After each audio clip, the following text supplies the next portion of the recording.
Mais je sais de quoi je parle. Pourquoi? Parce qu'elle faisait que des filles, pour selon eux. Elle était venue pour perdre la famille. Elle a eu 4 garçons. Non, ça ne les suffisait pas. Pour eux, nous étions qu'une perte. Nous étions pour eux qu'une malédiction. Laisse-moi te dire, nous les enfants, ça nous faisait mal. Quand nos tantes traitaient notre mère de tous les noms. Quand les frères de notre père la traitaient de tous les noms. Nous, on était fâchés, on disait, maman, pourquoi tu ne réponds pas? Pourquoi on te fait comme ça, puis tu ne dis rien? Notre mère disait, non, ne vous occupez pas d'eux. C'est pas grave. Moi, je suis une reine. Elle dit, moi, je suis une reine. C'est moi là, qui vais demain donner à manger à tous ceux qui font comme ça. C'est moi demain qui vais leur donner à manger. C'est pas grave. Ils n'ont qu'à faire ce qu'ils veulent. C'est pas grave. Et à dire que ces tantes qui faisaient ça, ces oncles-là, ils venaient après demander à manger chez nous. Notre mère se pressait à leur servir. Nous, on était enfants, on ne comprenait pas. On dit, mais pourquoi tu leur donnes à manger? Des fois, même certains même la suivent quand elle va au champ. Parce que Dieu les avait tellement bénis. Aujourd'hui, elle a plus de 80 ans. Donc, elle ne peut plus aller au champ. Mais du vivant de notre Père, ils avaient une main tellement verte. Chez nous, il pouvait avoir de la famine partout. Mais il y avait toujours de quoi manger chez nous. Surtout que notre Père était pasteur. Chez nous, on avait toujours du monde. Il y avait toujours du monde dans la maison. Ces mêmes personnes qui la traitaient, qui la maltraitaient là, pouvaient la suivre lorsque les parents partaient au champ. Ah, Joséphine, est-ce que tu peux me donner un régime de bananes? Est-ce que tu peux me donner une yam? Elle se pressait. Elle se pressait à leur donner. Elle dit, tout ce que vous voyez là, c'est moi demain qui vais les nourrir. Parce que moi, je suis une reine. Moi, je ne rends pas le mal pour le mal. C'est Dieu qui défend ma cause. Elle dit, tout ce que vous voyez là, c'est moi demain. Aujourd'hui, je les nourris. Mais encore plus tard, c'est moi encore qui vais leur donner à manger. Donc, je suis une reine, donc j'agirai en fonction. J'agis en fonction. Je ne peux pas me laisser dans des trucs comme ça. Non, je leur pardonne. Ils ne savent pas ce qu'ils font. Ils ne savent pas à qui ils ont affaire. Là où je vous parle, là, toutes ces personnes qui ont maltraité notre mère, elles sont toutes mortes. Je vous dis bien, tous sont morts. Les frères de mon père, ses soeurs, toutes nos tantes là, toute la famille, ils sont tous partis. Notre mère est là seule. Là où je vous parle, elle est actuellement dans notre capitale, chez notre grande soeur. Elle est restée là toute seule. Et qu'est-ce que nous, on ne lui donne pas? Et ces mêmes personnes aujourd'hui sont jalouses du fait que, ah, tous ces enfants sont en Europe, donc ce sont... Je vais m'arrêter là. Pour dire que quand on est une épouse là, il y a des situations qu'on rencontre dans la belle famille, mais on a la capacité, surtout quand on connaît le Seigneur, on a la capacité de braver toutes les épreuves. Je dis bien toutes les épreuves qu'on trouve dans cette famille-là. On arrive à les surmonter. N'importe qui n'est pas épouse. N'importe quelle femme n'est pas épouse. On est tous aux femmes. Femmes. Ah, les femmes, elle a eu l'âge d'être mariée, elle a eu des enfants, mais être épouse.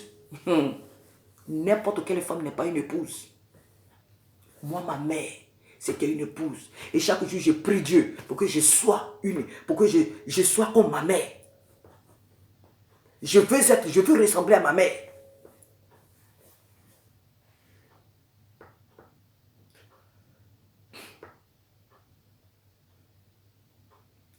Malgré tout ce que ses beaux-frères lui faisaient à cause du fait qu'elle n'avait que des filles. Mais tous ceux qui se moquaient d'elle, leurs enfants ne sont rien devenus. Je vais m'arrêter là pour dire que cette femme-là, elle a été une épouse. Elle vit encore, mais parce que bon, elle ne fait plus rien d'autre. Elle a beaucoup vieilli. Elle a bientôt même 90 ans. Mais je veux parler des actes qu'elle a posés dans la famille. Elle donnait à manger à ceux qui l'insultaient.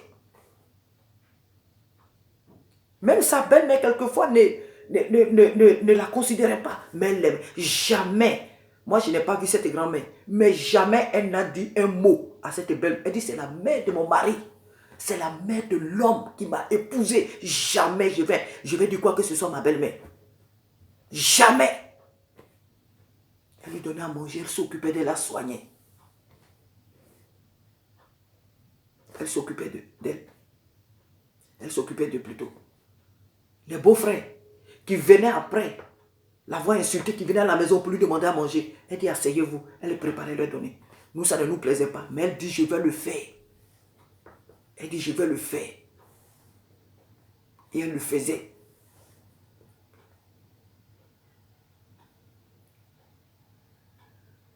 Donc, n'importe qui n'est pas épouse. Tu es arrivé dans la famille, on t'a raconté des choses. L'homme que tu as épousé, là, il t'a dit des choses. Et toi, tu t'arrêtes sur ce qu'il t'a dit. Ah, mon papa m'avait fait ça. Ah, mon papa ne m'a pas élevé. Ah, ma mère ne m'a pas élevé. Quand j'étais petit, elle nous abandonnait puis elle est partie. Donc, c'est à cause de ça, toi, tu ne vas pas chercher à voir sa mère.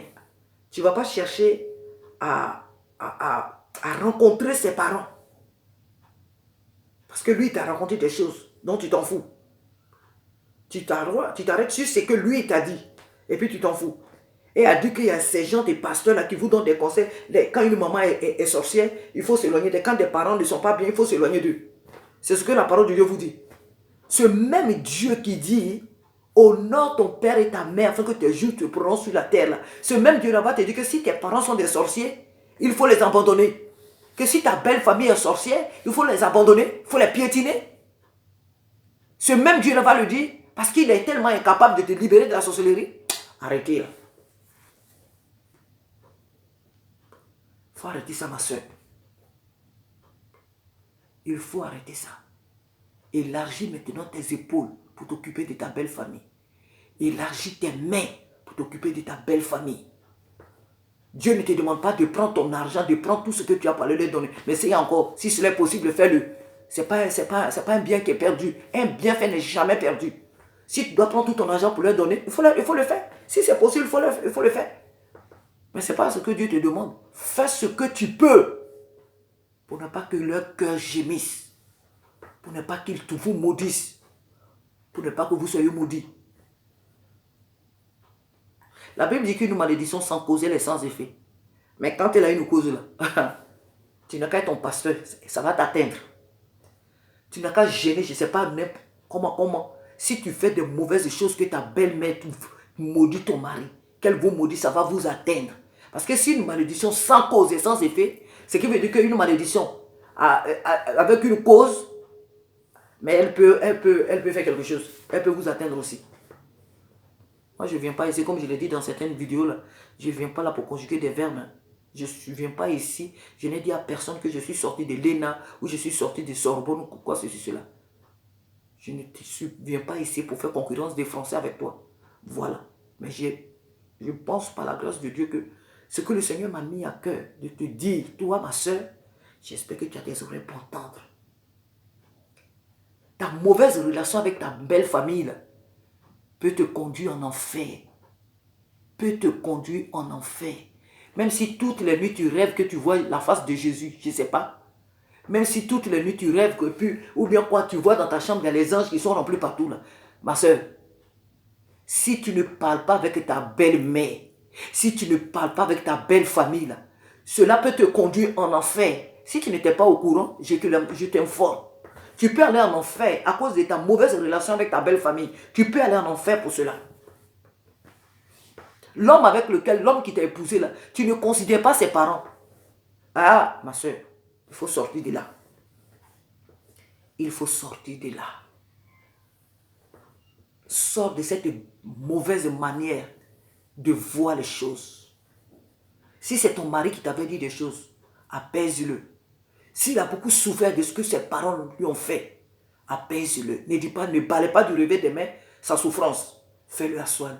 Il faut raisonner, il faut lui raisonner. Il faut lui dire, je sais qu'ils t'ont fait souffrir, mais maintenant je suis là. Maintenant tu n'es plus seul, je suis avec toi. Et je ne veux pas que tu souffres encore davantage parce que si tu ne t'attends pas avec tes parents, ce n'est pas bien pour nous. Ce n'est pas bien pour nous. Donc maintenant, tu n'es plus seul. Je suis là maintenant avec toi. Parce qu'une femme aussi, une épouse, c'est aussi une maman quelque part. c'est aussi une maman. Donc, il faut le rassurer. Il faut lui dire, tu n'es plus seul. On est désormais là à deux. Donc, tu n'es plus seul. Oublie ce qu'ils t'ont fait. Nous sommes des chrétiens. Nous sommes des enfants de Dieu. Quel que soit ce que tes parents t'ont fait, pardonne. Maintenant, si tes parents sont des sorciers, ils font des choses qui ne sont pas bien, que toi tu fuis, mettons-nous en prière, le Seigneur peut les libérer. Et puis d'ailleurs, leur sorcellerie ne peut pas nous atteindre. Ça ne peut pas nous atteindre. Pourquoi? Parce que nous sommes des enfants de Dieu. La sorcellerie ne peut pas nous atteindre. Mais donc, prions pour leur salut. Prions pour leur conversion à Jésus. Prions pour tes parents. Mais ne les abandonnons pas. N'abandonne pas ta mère, n'abandonne pas ton père, n'abandonne pas tes frères, tes soeurs. Ne leur tourne pas le dos. Tu es né de quelque part. Tu es né de cette famille. C'est Dieu qui t'a fait passer par cette famille. Donc, quel que soit ce qu'ils ont pu te faire, pardonne. Tu verras même que ton mari sera libéré. Même si tu n'es pas là, il va s'asseoir, il va dire, ouais, j'ai béni Dieu pour la femme que Dieu m'a donnée. Vraiment, j'ai béni Dieu pour la femme qu'il m'a donnée. C'est ça, on appelle une épouse. Tu n'as pas remarqué que ton mari, souvent, il est en colère, il te fait 1, 2, 3, il est sur les nerfs, il te fait pour un rien, il te fait des histoires. Tu n'as pas remarqué? Il ne parle pas avec ses parents. Sa relation avec ses parents n'est pas bonne. Il te l'a dit. Et toi, sa femme, là, tu ne dis rien, et ça te plaît comme ça, vous êtes là, ça ne te dit rien. Tu ne vois pas que pour un oui ou non, il te fait des histoires. Mais parce que quelque part, dans son esprit, il n'est pas en paix. Il sort de quelque part. Et de là où il sort, sa relation avec ses parents n'est pas bonne. Donc son âme n'est pas en paix. Il n'est pas béni.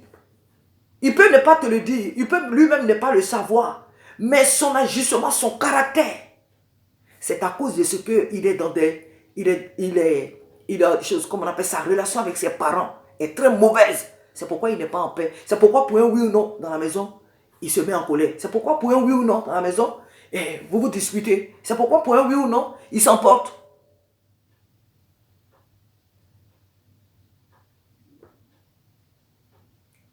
L'homme que Dieu t'a donné là, il a une famille. Quel que soit ce que lui, il a pu te dire, si jamais ses parents l'ont fait souffrir, je le répète, c'est à toi de faire de sorte à ce que ton mari non seulement reçoive la paix, le repos, mais qu'il se réconcilie avec ses parents. Le Saint-Esprit de Dieu qui est en nous, là, il est venu pour nous réconcilier avec le Père. Jésus est venu pour nous réconcilier avec le Père. Voilà. C'est le rôle de Jésus dans notre vie. Il est venu nous réconcilier avec le Père. Donc, ce n'est pas nous là qui allons faire que les gens vont être en conflit et tout cela. Non. Ce n'est pas nous, notre nature. La nature que Jésus nous a donnée est une nature de réconciliation. De réconciliation. Pas une nature de conflit avec les gens, mais c'est une nature de réconciliation. Fais de sorte à ce que ton mari se réconcilie avec sa famille, si jamais il y avait un problème. Et s'il n'y a pas de problème, toi qui es la femme de leur fils là, arrête de dire que vous êtes dans un monde moderne. Même si tu es ministre, je ne sais quoi là. Sois une épouse. C'est là que je vais m'arrêter. Parce que cette soeur qui est ici dans cette Bible n'était pas une épouse. Voilà pourquoi elle et ses enfants pouvaient souffrir jusqu'à ce point-là. Jusqu'à ce qu'on vienne lui enlever ses enfants. Ses enfants n'étaient pas encore enlevés, mais si jamais l'homme de Dieu n'était pas venu, ça allait être le cas. Et moi, j'ai la certitude que cette femme, elle avait une belle famille. Elle avait une belle famille. Comment ça se fait que sa belle famille n'a pas pu la secourir? Comment ça se fait que sa belle famille l'a laissée dans la faim?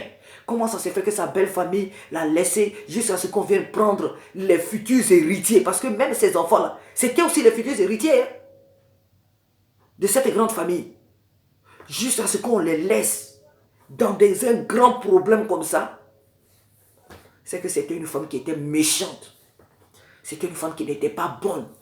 C'était une femme qui était en conflit avec sa belle famille. C'était une femme qui faisait des histoires certainement avec sa belle-mère tout le temps. Elle faisait des histoires avec sa belle-mère, avec ses beaux-parents. C'était une femme qui n'avait aucun respect pour sa belle famille. Elle ne les considérait pas. Pour elle, elle avait un mari, ça s'arrête là. Elle n'avait jamais pensé un jour que cet homme allait la laisser, allait mourir. Elle n'avait jamais pensé cela. Elle a pensé que les deux étaient éternels. Elle n'avait jamais pensé qu'un jour, elle pouvait avoir un problème. Elle vivait avec cet homme de Dieu, ça prêche l'évangile, on va à l'église, on fait des veillées, on fait des prières, on fait ceci, on fait cela, les programmes d'église, les séminaires, par-ci, par-là. Mais elle n'avait jamais pensé qu'un jour, cet homme pouvait la quitter et qu'elle allait se retrouver seule avec ses enfants. Non seulement elle est une femme paresseuse, non seulement elle est une femme paresseuse, mais elle est aussi en conflit avec sa belle famille.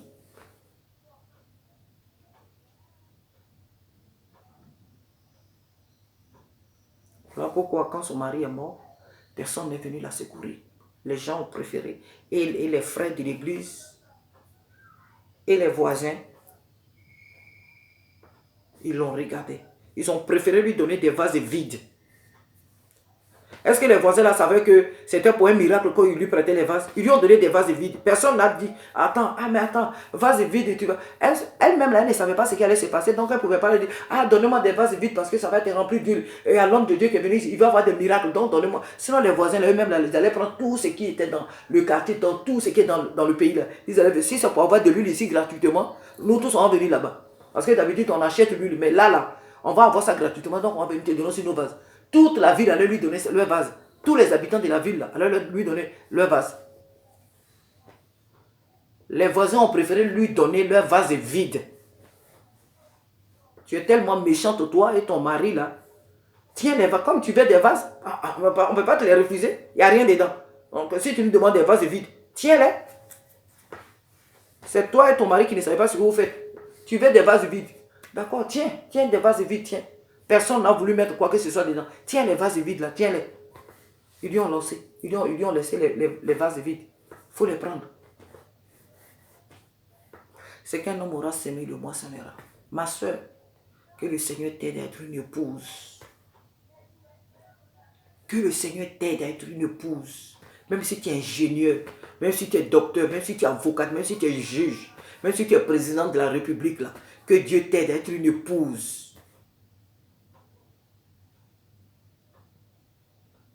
Que Dieu t'aide à être une épouse. Pas une femme, mais une épouse. Et si tu es une femme là, sois une épouse. Que Dieu t'aide à être une épouse. L'homme que tu as épousé là, il a une famille. Occupe-toi d'elle. Que ta relation avec sa famille soit une très bonne relation. Respecte ses parents. Il y a des belles filles qui n'ont aucun respect pour leur belle famille. Qui n'ont aucun respect pour leur belle famille. Cela n'est pas de Dieu. Si tu agis comme ça, c'est que tu as un problème. Toi, une femme chrétienne, tu as un problème. Si tu passes ton temps à mal parler de ta belle famille, si tu passes ton temps à ridiculiser ta belle famille, si tu passes ton temps à mal parler de ta belle famille, c'est que tu as un problème. Tu as un problème mental, tu as un problème spirituel, tu as un problème. Tu ne sais même pas toi d'où tu viens, tu as un problème. Et on doit vraiment voir comment tu as été élevé. On va vraiment voir dans ton passé. Quelqu'un doit s'approcher de tes parents pour leur demander comment tu as été élevé. Quelqu'un doit avoir le courage d'aller dans ta famille pour demander comment toi tu as été élevé. Quelle est l'éducation que tu as vraiment eue.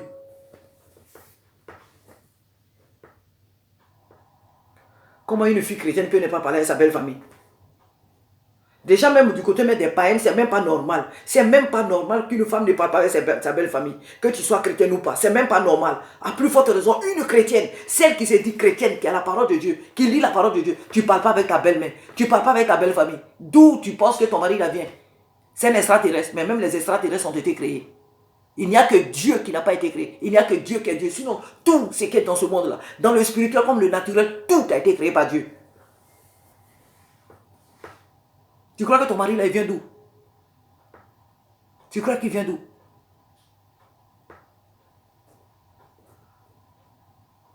Pour venir chez toi, il faut d'abord qu'on vous appelle. Il faut d'abord qu'on vous appelle. Il faut qu'on vous fasse, on vous écrive. Il faut qu'on demande audience. Pour arriver chez vous là, la femme, elle a mis son enfant au monde. Pour qu'elle vienne chez son fils, il faut d'abord qu'on vous envoie une lettre. Une lettre. Il faut d'abord qu'on vous appelle. Pour que la maman vienne chez les parents viennent chez leur fils là. Il faut d'abord qu'on t'avise. un mois d'avance. Il faut on demande ton avis. Il faut qu'on te demande si tu es contente qu'ils arrivent ou pas. Si tu le veux ou si tu ne le veux pas. Tu es normal. Tu es normal. Et avec ça, tu dis que tu es chrétienne. Tu es normal. Pourquoi ses frères, ses soeurs, ils arrivent chez leurs frères, il faut d'abord que toi, on t'avise d'abord. Il faut qu'on t'avise. Il faut qu'on te prévienne. Il faut que tu donnes ton accord. Il faut que il faut que tu sois avisé. Je ne parle pas. Je ne parle pas du fait que quand la belle famille arrive, il se peut que tu ne sois pas là. Ce n'est pas de ce côté-là que je parle. Ce n'est pas de ce côté-là que je parle. Ce n'est pas de ça. Parce que tu peux ne pas être là.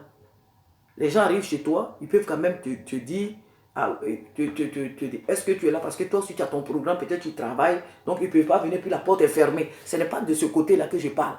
Et je sais que tu me comprends. Il y a des belles filles là. Pour arriver chez eux là, pour arriver chez eux, il faut demander audience, sinon tu ne viens pas. Même si elle ne travaille pas, qu'elle est à la maison, tu ne peux pas te pointer devant sa porte comme ça. Tu ne peux pas arriver chez eux comme ça. Elles le font même avec leur belle-mère. C'est même pas question de beaux-frères. Déjà, même avec les beaux-frères et belles-sœurs, c'est même pas normal. Parce que c'est leur frère.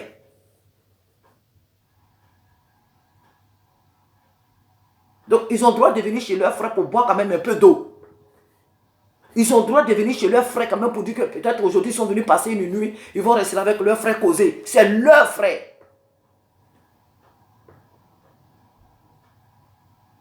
La maman a droit, les parents ont droit de venir voir leur fils. Ils ont droit de venir chez leur fils. Pas pour y vivre, mais ils ont droit de venir chez leur fils. Mais toi, si si tu n'es pas contente, si on ne t'avise pas, si on n'intercède pas, on ne gêne pas et on ne prie pas Dieu pour que Dieu touche ton cœur, cela ne doit pas se faire.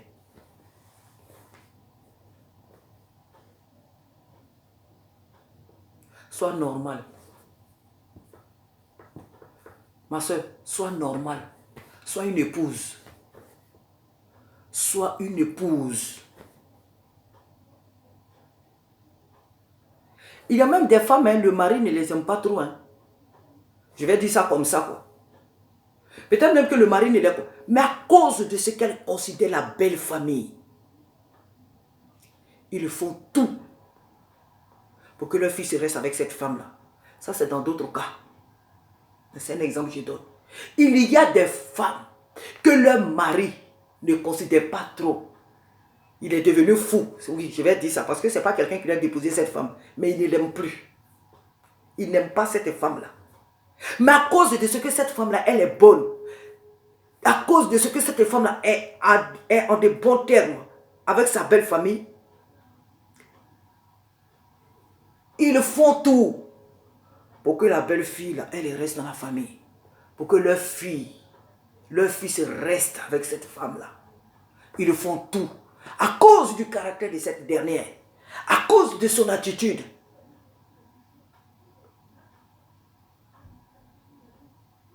Même quand la femme dit qu'elle va dans sa famille, ah pourquoi, pourquoi, ah c'est cela. Parce qu'ils se disent qu'une femme comme ça, c'est rare.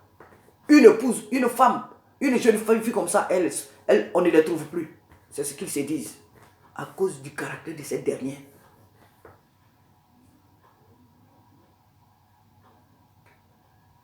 Ta belle-mère, là, c'est aussi ta mère. La femme qui t'a porté, là, ta belle-mère devient désormais ta mère. Si tu ne le sais pas, je vais te le dire. Ta belle-mère, elle est désormais aussi ta mère. Tu es venu dans la famille, là. Les parents de ton mari là, sont devenus aussi tes parents. Tu dois les honorer, tu dois les aimer comme tu aimes tes parents là.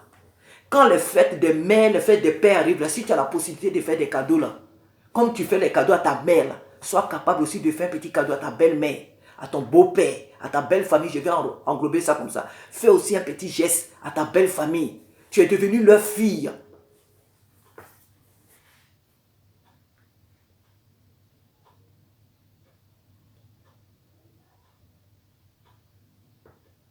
Que ta relation avec ta belle famille soit bonne. Je le répète, cette vidéo, j'en reviendrai. Je sais que je reviendrai là-dessus. Parce que je le pressens. Je sais que le Seigneur permettra que je revienne sur ce fait-là de la belle fille, la belle famille. Je sais que je reviendrai par la grâce de Dieu dessus parce qu'il y a beaucoup à dire. Je ne sais pas pourquoi ce texte, quand je l'ai lu la première fois, vraiment, quand je l'ai lu, c'était que pour parler de l'attitude de cette femme qui n'était pas entreprenante. Parce que son mari est mort, il a laissé des dettes. Mais si elle était entreprenante, non seulement elle allait payer les dettes, mais elle allait toujours avoir de quoi vivre avec ses enfants. Mais elle est restée là, après la mort de son mari, elle est restée là comme ça. Donc vraiment, c'est son cas, quand j'ai lu le texte, c'est son cas vraiment qui m'a vraiment touché. À ma grande surprise, le Seigneur a ouvert encore mes yeux sur l'attitude du Père qui a laissé les dettes en tant qu'un homme de Dieu, en tant qu'un serviteur de Dieu, en tant qu'un chrétien, qui a laissé des dettes à sa femme, à ses enfants. Et donc, le Seigneur m'a donné le mot qu'il fallait. Quand je finis encore cette vidéo, il me dit encore, et la vie des enfants, il faut en parler. Les enfants. C'est comme une révélation. Le Seigneur me permet de voir à chaque aspect de cette famille-là. Donc, ça fait que hier, j'ai parlé des enfants, l'attitude des enfants, la présence des enfants dans une famille. Et aujourd'hui, je vois encore, le Seigneur m'ouvre encore les yeux sur l'attitude de cette femme avec sa belle famille. Si elle s'est retrouvée dans une telle situation, c'est que sa relation avec sa belle famille n'était pas bonne. Et donc, il faut en parler. Donc, vraiment, à propos de cela, je sais qu'il aura certainement beaucoup à dire. Je ne sais pas encore ce que le Seigneur va me donner encore comme une révélation. Mais j'ai dit tout simplement qu'il y a beaucoup à dire de ce sujet de la belle fille et sa belle famille. Il y a vraiment beaucoup à dire aussi là-dessus. Que le Seigneur t'aide, ma soeur. Comme je l'ai dit dans les vidéos précédentes, je répète encore que moi, je ne suis pas mieux que toi. Hein. J'ai aussi des défauts. J'ai aussi, moi, des défauts. Donc, quelqu'un qui prêche ne va pas dire que ce que je prêche, c'est que pour les autres, ça ne me concerne pas. Même si tu prêches, ce que nous prêchons nous concerne aussi. Donc, ce que le Seigneur me permet de dire là, ça me concerne aussi. Ça me concerne moi aussi. Donc, je ne suis pas venu pour te culpabiliser. Je ne suis pas venu. Mais j'ai dit, le Seigneur m'a permis tout simplement de te dire et de dire à chacune de nous la vérité. Souvent, nous disons que la vérité rougit les yeux, mais elle ne les casse pas. Donc, si le Seigneur m'a permis de traiter de ce sujet-là, c'est que toi et moi, nous devons revoir notre relation avec notre belle famille. Que le Seigneur t'aide. Que le Seigneur t'aide, ma soeur, à être une épouse. Que le Seigneur t'aide selon sa parole. Selon sa parole. Que le Seigneur t'aide à être dans de bons termes avec ta belle famille. Que le Seigneur t'aide à être pour cette femme-là la fille qu'elle devait avoir. À être pour cette belle famille-là la fille qu'il devait avoir. Sois pour eux comme une fille. Sois leur fille. Sois vraiment leur fille. Et cette relation-là avec ta belle famille, aime-les, respecte-les, honore-les. Aide ton mari à oublier si jamais il avait eu des soucis avec son mari, avec ses parents. Aide-le à pardonner à sa famille, à ses parents. Aide-le. Aide-le. Ne banalise pas ce qu'il a vécu, mais aide-le à pardonner ses parents. À pardonner. Aide ton mari à pardonner à ses parents, à pardonner tout ce qu'il a vécu, tout ce qu'il a traversé, tous ses mauvais souvenirs. Aide-le à oublier cela et surtout à pardonner ses parents. Que le Seigneur te bénisse, ma soeur. Ne regarde pas mes faibles mots, ne regarde pas la manière dont un verbe ou un article ou bien je ne sais pas quoi a été placé. Ne regarde pas cela. Regarde le fond de la situation. Les hommes que nous épousons, ils viennent de quelque part. Donc nous devons tout faire pour être dans de bons termes avec leur famille. On ne doit pas négliger les parents de nos maris. On ne doit pas les négliger. On ne doit pas les négliger. On ne doit pas les piétiner. On ne doit pas les rejeter. On ne doit pas nous les isoler. C'est aussi nous, notre famille. Si le Seigneur a permis que nous venions dans cette famille-là, c'est pour que nous soyons une lumière dans cette famille. C'est pour que nous y soyons une lumière. Ce n'est pas nous dire envoyer des ténèbres, à des conflits, je ne sais quoi. Que Dieu t'aide, que Dieu m'aide, moi, à régler aussi ce que je dois régler dans ma vie, vis-à-vis de ma belle famille. Que le Seigneur t'aide, toi, à régler ce que tu dois régler vis-à-vis de ta belle famille et toi. Que le Seigneur t'aide, que le Seigneur te bénisse, qu'il te fortifie, qu'il nous aide à être des véritables épouses. Non pas que nous dépassons ce stade de femme et que nous soyons désormais des épouses. Que Dieu te bénisse, ma soeur. Que Dieu te bénisse abondamment. Tel est mon désir et le désir de ce Dieu merveilleux qui est notre Papa. Au nom de Jésus-Christ.